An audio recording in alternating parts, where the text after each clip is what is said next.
Hello everyone, I am Neetika Shridhar, Assistant Vice President at ICRA Limited, and through this podcast I'll be sharing the key highlights of the auction of state government securities held on July 4th, 2023. 9 state governments together raised Rs 162 billion on 4th of July 2023, which is similar to the amount that was indicated for this week in the Q2 FY24 auction calendar. The weighted average cutoff of the state government securities rose by 5 basis points to 7.46% on 4th of July from 7.41% in the last weekly auction, even as the weighted average tenor remained stable at 16-year. The 10-year G-Sec yield rose by 6 basis points to close at 7.12% relative to 7.06 last Tuesday.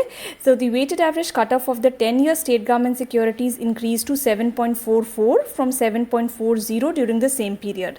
Therefore, the spread between the two eased mildly to 32 basis points on 4th of July from 34 basis points in the last week.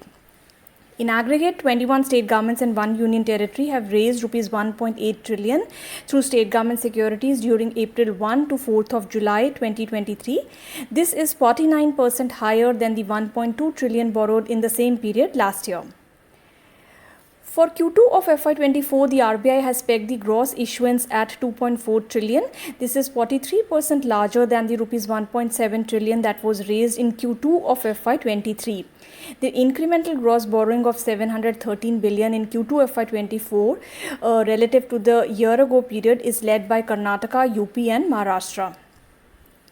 The pace of approvals and the timing of release of the budgeted interest-free capex loan of Rs 1.3 trillion by the Government of India to the states in FY24 could influence the borrowing requirement of the state governments and union territories during this quarter.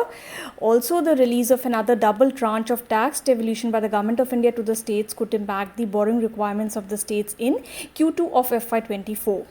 Thank you for listening and stay tuned for our upcoming podcast.